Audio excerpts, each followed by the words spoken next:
there's only a certain amount of B2B buyers, and certainly you can tell a story for them and reach them and stay in front of them. And at some point they'll buy your high ticket item when they're ready and when you are top of mind. And then you have to be engaging. You have to actually tell, I call it the sizzle and the steak. Somebody said to me, who are your favorite podcast guests? And I said, the ones that bring the sizzle and the steak. You know what I mean? They know what they're talking about. It's also kind of fun to listen to them. It's not so boring. The whole concept of when people say B2B, it's business. They don't want to have fun. It's complete garbage. Every person wants to have fun. Every person likes humor. From humble beginnings, Insurance Claim HQ has grown to one of the largest property casualty firms in the country. We didn't do it alone, and you shouldn't either. Every week, we're talking to claims professionals and top experts from all over, all to help you grow your business and make you stronger. Let's level up together. I'm Galen Hair. Welcome to the Level Up Claims Podcast. These days, it seems everybody on Facebook is a content creator. Posting random, silly memes inconsistently isn't going to grow your audience or build your connection with them. Our guest today is a podcaster and director of content strategy at GrowGetter. We're going to get into what it takes to produce effective content that'll captivate your audience, something that over time can impact your bottom line. Please welcome Christoph Trapp. Christoph, thanks so much for joining us. Nice to see you. Thanks for having me. So before we get into the meat of today's episode, why don't you tell us a little about yourself? What kind of got you on the path to content strategy? What got me on the path? Well, first of all, I became a journalist back in the day, right? When print journalism was still a thing in many, many communities. And, I learned how to tell good stories, not made up stories, in those days at least. But I interviewed people. I got their stories. A lot of times they were negative. I covered the crime beat for a while, but I honed that skill. And then I moved into corporate marketing and corporate communications in that area. And then at some point we started calling it content marketing. So today, what I do for companies is pretty close to what journalists do back in the day. We interview people, I interview people, and then I get their stories. I match it to what people are searching for. More strategic than back in those days, most certainly. But telling stories that can drive an impact, and not just today, not just running an ads. No offense, there's some great ads out there, but good content strategy, good content marketing drives results way past the first time something is published or pushed out on social or whatever. People keep finding it. I find great pleasure in helping people come up with unique angles, unique stories, and they still exist. When people say to me, everything top of the funnel has been covered, I'm like, baloney. Only if you don't find your unique story, right? If you write the same old garbage like everybody else, maybe so. But everybody has unique stories. Find them, tell them, and then drive growth. So, what do you think? Like, coming from kind of a print journalism background, what do you think is like the biggest, skill set that you got doing that kind of helps you today? I think journalists have to build relationships really, really quickly, especially in those days. Like you meet somebody on the street somewhere and you interview them. And it's like, you have to build that relationship right now. Very similar. You go in, you interview some expert or some executive or whoever. They don't have time. They don't have time to talk about marketing, so you got to be very efficient with the time. But to be efficient with the time, you have to build a relationship really, really quickly. So they trust you just enough that they give you a good story and not just the same old gobbledygook that they would have given somebody that they don't trust. So I think that's one thing. The other thing is asking good questions. A lot of the questions I come up with today, there are certainly based on keyword research and they're very strategic. But I don't think I've ever done an interview where we didn't end up going down some tangent because they said one thing I didn't know about, I didn't think about, and then we're going to go down that tangent, that rabbit hole. And that's sometimes a really, really good story. And sometimes that's the unique story I was looking for just because that just happened and they cared about it. So I want to ask you this. I don't even know. I feel old sometimes, even though I'm not old, because life is changing so fast around me. So content. I feel like I cannot scroll through Facebook or Instagram or whatever you would have it without seeing the phrase content creator. I'm a content creator. She's a content creator. He's a content creator. So first of all, what the hell is a content creator? And then let's kind of talk about how that feeds into currently where marketing and society is. Well, I don't remember the exact number. I want to say there's like 271 million content creators in the creator economy, right? So really everybody's a content creator if they create content. Now, some people might make money doing that. Some people might just do it as a hobby and then they go viral and all of a sudden, they have some revenue coming in. But at the end of the day, a content creator is somebody who makes money doing that, right? And it's not a hobby. It's not just a couple cents here and there when TikTok throws some money your way, but they really find ways to drive revenue with whatever content they're creating. Now, the numbers I saw were kind of crazy, actually. Like somebody said, some of the top content creators make like 180,000 or something like that. And then you have like the hobbyists and then you have people in between. But I was like 180,000, the single creator, so they must have a really good omni-channel strategy, or maybe they're just going crazy on one network.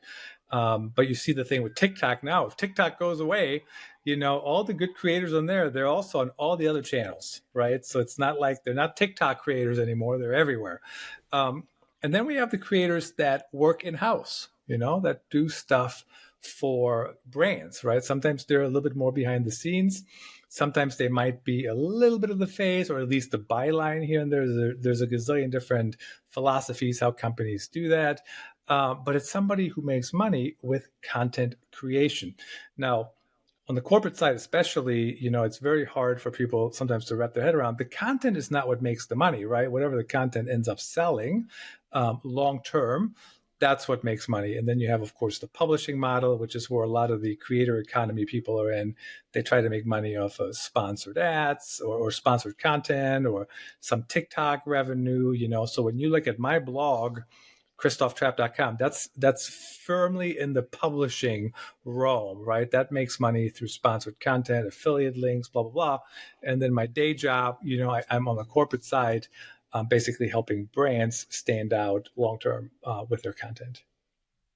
Yeah, and that's so interesting. So, yeah, I mean, you brought that up. I didn't even think about that. You've got all these people that like make a living, whatever a living is, on TikTok, and that all is likely going to go away. And, I guess we'll either see there will either be a new platform or they will disperse amongst the other platforms. And we'll have to see kind of how that affects us. Some of the big ones are already on all the other platforms anyways. I see them everywhere, but it's hard to build your brand on rented land, right? It can go away at any time. And whether it's TikTok with the government or, Google Plus, right? Went away because Google killed it, or, MySpace. That went out the door a long time ago. I miss MySpace. But Christoph, so like spending some time on your website and looking you up and hearing you talk, it strikes me that you believe, at least, I think you believe, that the right message or the right story is like a critical part to a piece of content's potential success. Is that fair? I don't know how else it could work. You have to have even if you look at the brand story, the brand guide or whatever it's called, can't think of it now. You have to have a good story that has something to do with your customers. However, it can't just be me, me, me, me, me. It's like, how do you help your customers? How do you, I don't really like the term, make them the hero, but, make them be part. Actually, you become part of their story. But there's so many brands. It's just like me, me, me, me. Look at me. Look at me. We just did this. We're so awesome. We're the best. This is the best podcast I've ever been on. Like you're the best host. It's right. It's good when I say it, but if you say it, it's like, who believes it? But at the end of the day, you have to tell a good story. You have to stay in front of people. Distribution is a big part. I think that's important too. Sometimes you see brands that have a lot of money. They spend a lot of money and they win just because they had a lot of money and their story was kind of average. And sometimes, you might have a crappy story and it hits a lot of people, hits a lot of the right people, and it might work. But the better your story is, the higher your chances to stand out long term. So what are kind of like the pillars or like the tent poles of, effective storytelling for content? First of all, you have to understand what it is you're going to talk about. What can you actually do in people's lives? And that's a very, very broad question, actually, because When you look at like really successful websites, corporate websites, they cover content that's on the edges too, and sometimes they cover stuff that they don't even sell. I mean, there's the story of the hot tub manufacturer or business, and they write about the different types of hot tubs or pools or something like that. And they only sell one of those. They don't even sell the rest, but they're still talking about all of them because everybody researching it, they hope will then come to their website and find them. And if they want to buy the one that they sell, now they're there. Now they're the established expert. So you have to understand that. You also have to understand how big is your audience, and are they actually viable? I mean, there's a lot of audiences, that they're really, really small. There's really not much money to be made in them just because of what it is that they care about. Some audiences, they might be small, but they might be mighty, depending on what they do, depending on what they buy, if it's their high ticket items. I mean, if I wanted to stretch that theme a little bit further, I mean, B2B is basically that, right? There's only a certain amount of B2B buyers, and certainly you can tell a story for them and reach them and stay in front of them. And at some point, they'll buy your high ticket item when they're ready and when you are top of mind. And then you have to be engaging. You have to actually tell. I mean, I call it the sizzle and the steak. Somebody said to me, "Who are your favorite podcast guests?" And I say, the ones that bring the sizzle and the steak. You know what I mean? They know what they're talking about. It's also kind of fun to listen to them. It's not so boring. I mean, the whole concept of when people say B2B, it's business. They don't want to have fun. It's complete garbage. Every person wants to have fun. Every person likes humor. I mean, when it's relevant, right? If it's like a deathbed kind of story or product, like don't make fun of it, but if you can, certainly do that. And then how do you solve their problem? How do you, do they even think it's a problem? But you kind of have to spin that as a story and make it more relevant. And then also do it all the time, do it in different ways, do it nonstop. So if you look at my social feed or really anybody I work with, but the social feeds are just going and going and going and going. And sometimes it's really on the edges. But for example, when I have a podcast guest on the business storytelling podcast, and they're kind of on the edge, but they're like a big name. So now if I share their soundbite on my LinkedIn and everybody comments, right? And they comment and they bring their community to my community. So there's always value, even if it's on the edges. And I think a lot of people, a lot of companies, they just, they miss out on that a lot of times. And then the other trick is just keep going, get into a rhythm. I mean, it's like your podcast, if you do a podcast episode once a quarter, probably not going to be the most successful podcast, right? I don't know what the right number is. Once a month might be okay, but a couple times a month. I mean, I do my show every week or so, roughly, depending on what's going on. You have to stay in front of people. You can't just do one campaign like we're in the 1990s and, let's print the trifold brochure and hand it out once a year. It doesn't work like that anymore. That makes sense. So I've got my consistency. I've like identified my audience. Yeah. I'm working on figuring out my story. So like another thing I learned from you is that you have to connect to the audience. And I think you even mentioned that at the very beginning. So like, I don't have a background in print journalism. I don't have experience connecting with someone instantaneously, right? So what are some things I can do to kind of not only make sure my content connects, but make sure it's like an authentic connection instead of a fake connection? Yeah, I mean, so one thing I do on LinkedIn all the time is when I see people in my target market on other people's podcasts, or they see them, they wrote an article in the trade press or whatever, I will send, I'm not in sales at all, no sales responsibility, but I will connect with them and I will say, I just listened to your podcast. It was so interesting, blah, blah, blah. Or like if people get promoted or they get hired, I do the same thing. So now all of a sudden I'm connected to all these people and I've never, ever made a sales pitch to them. So that's one way I connect with my audience, and we're now just connected. Now they see my content, now they see my stuff flying by. And at some point, if they might need something, or if sales reaches out to them at some point, they already have some perspective of, who I'm working for. When it comes to the content creation of things, I think you have to be crystal clear of who you're trying to reach, but also don't overthink it. But everything is a spectrum. I mean, we have some people out there, they're basically like, oh, I know my audience, blah, blah, blah, I have to think about it. But the crystal clearer you can be on that, the better it should be for your content. And it can't just be, I mean, I see this with SaaS companies a lot. They Everybody is reaching out to the VP of whatever. And, like that is not the only audience. I don't buy it. I mean, especially in B2B, there's like 10 stakeholders, everything from the marketing specialist to the VP to the director, whatever it might be. So just know who your content has to resonate with, and then, tell the story that they want to hear that can help them. That makes a lot of sense. I mean, I think we hear about that a lot, right? It's like, yeah, first of all, there's so many VPs at some companies, you don't even know if it's the right person, right? Mm-hmm. But if what you're selling is a solution for scheduling, right? The front desk person might be your way in, because that's the person that might have to do all the scheduling and make sure all the rooms are there and everything. And, if you're selling a software that helps you schedule rooms, kind of makes sense to show that person it. So they'll go to their supervisor and be like, hey, you know how we're always having a nightmare with rooms? But yeah, people Mm-hmm. always shoot for like whoever they think. I always get that. Like, it's the weirdest thing, right? Because my name's like on the firm, Yeah. and I get solicitors all the time that are like, before I book this call, do you have complete decision making authority? And I'm like, yeah, I do. But honestly, you should be talking to someone that doesn't, because they'll do a way better job pitching me on it. Because if you can get them sold, and it'll make their, like, you have to convince me as the vendor that what you have is the next best thing since sliced bread. If you convince someone that works for me, all I'm going to do is ask them, will it make your job easier, and how expensive is it? And if both of those answers sound good to me, I won't even put you through your paces, right? But instead, you're coming to me and demanding that I confirm to you that I have the ability to purchase your product. Well, I mean, it's kind of a strange question anyways, right? Because certainly if it's your budget, certainly theoretically you have the decision making power.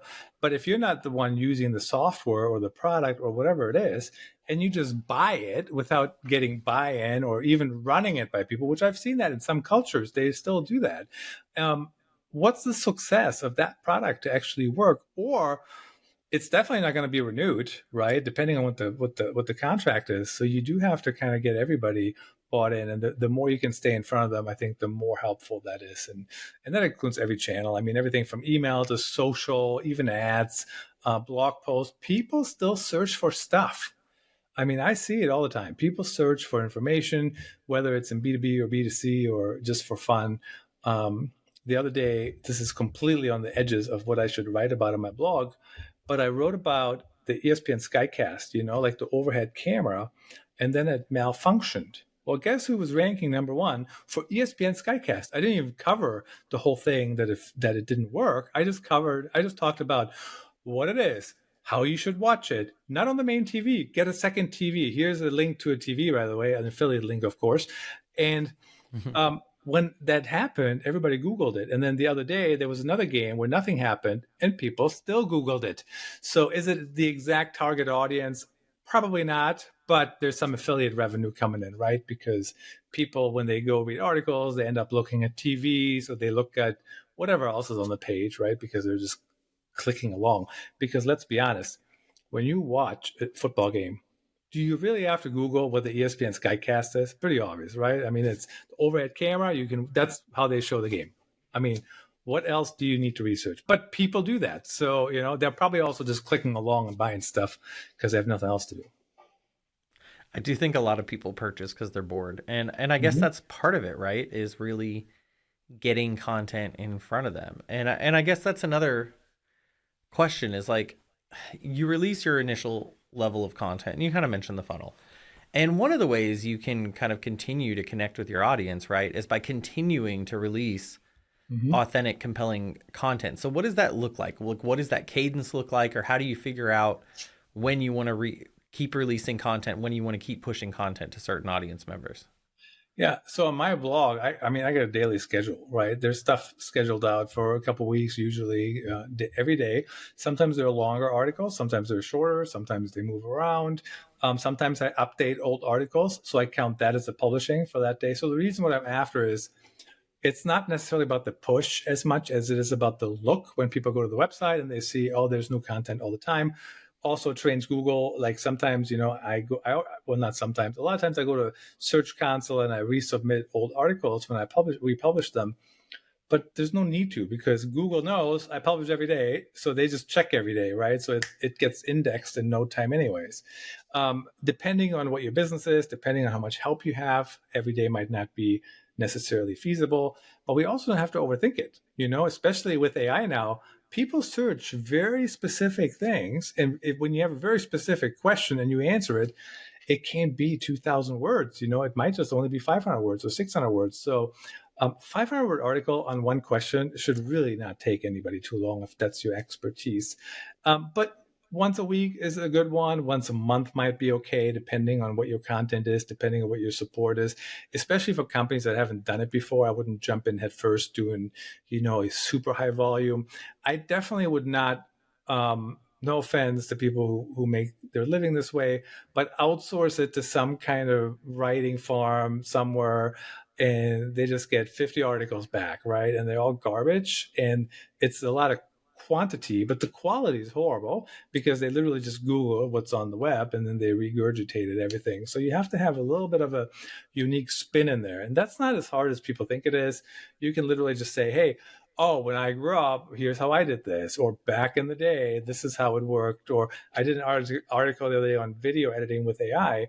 And I said, oh my goodness, this is how I used to do this. I had to look frame by frame by frame. And now I don't even watch the video. I read the transcript and I edit the transcript. It's like, holy cow, is this even still video editing? Not really. This is like copy editing now. But see, I talk about how I've done it and how I do it now and what I like and what I don't like. So that's a unique spin, right? Even though there's probably a gazillion other people who have that exact same story.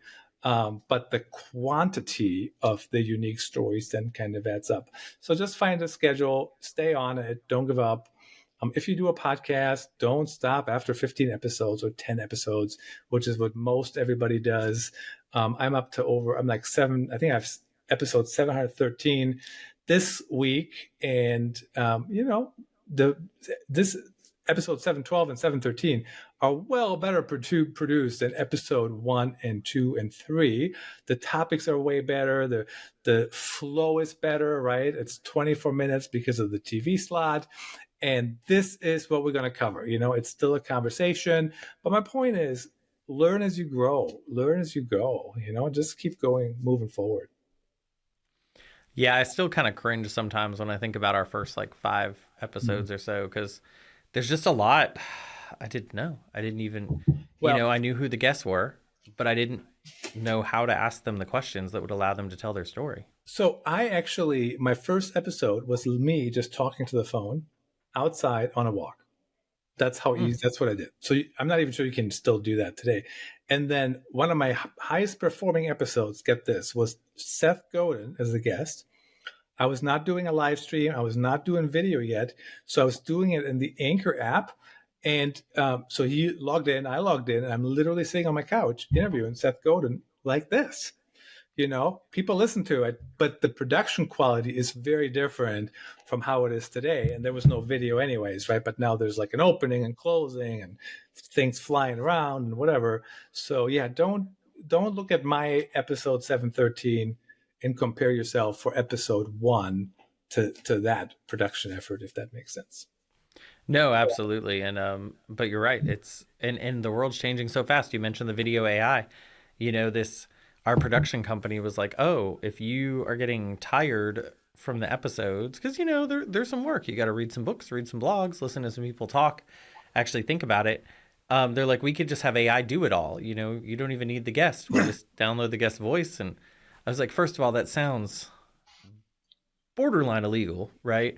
To forge an entire conversation, but fascinating that you can just produce it. Although now they all want video too. So, well, HeyGen is who I recommend, and I've actually tried this before. It's pretty good to just create a clone of yourself. And so let's play that through for a second. So if you were just to clone me without my permission, I would not be very happy. But if you were to come to me and you would say, hey, Christoph, let me send you the questions. Give me some talking points. We'll have somebody write them up, or AI can put them into full sentences. And then your team uses my approved avatar and uses the answers that I approved and puts this episode together. I'd be completely gung-ho about trying that. Now, would I want to do it every time? Maybe not. It's not a conversation, But I've had done an episode before on the Real Talk, the Customer Insights show with Jen Vogel at the time. And so it was her, the host, and we created an AI guest person. So the AI answers, they were scripted, of course, and then she knew what to ask. And then I would just run the video. It was so realistic. It's crazy. So, I mean, there's, don't steal somebody's identity, but I think some people would be very open to trying and seeing how it looks. Technology's getting wild. It really is. And it's only going to get weirder, right? We're getting closer and closer to actual real robots that will do things for us around the house, which is just freaking mind blowing. But may have gotten a little off track, but that's okay because our time's kind of coming to an end, Christoph. So let me ask you though, before I do let you go, what does it mean to you to level up? Level up means you're always learning. You're continuously learning, figuring out how can you do whatever you're doing and do it in a better, more efficient, more effective way. I'll give you an example. I just thought about this earlier today, actually, is how people used to edit things? They would print them out and then they mark them up and then they put them back on the computer. Mind blowing.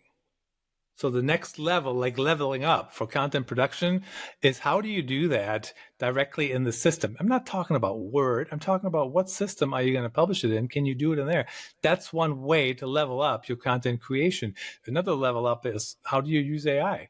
I'm not a fan of AI creating anything from scratch, but I'm a huge fan of AI taking my source content, right, and splitting it up or finding things from me. There was an example the other day. Somebody was saying to me, hey, this person said this on the podcast. In the old days, I would have had to listen to the entire podcast to find it, unless I knew where it was, which I wouldn't. But with AI, I say, hey, where did he say this? And then it'll find that exact quote for me. That's leveling up to me. Beautiful. Christoph, thank you for joining us. We appreciate you. And he already mentioned it, but ChristopHTrapp.com, I'll drop that in the show notes. That is like the go-to resource for content strategy. So he's got a lot of stuff on there. Also some affiliate links, but he has amazing, amazing resources on there for you guys to hit up. And Christoph, thanks for joining us. Thanks for having me. Nice to see you. I'd like to thank Christoph for joining us on the podcast. Having effective, consistent content on a schedule that's actually designed to engage your audience is key in this crowded world of, 261 million content creators. So make sure before you just throw content out there that it's actually designed to get your audience's attention.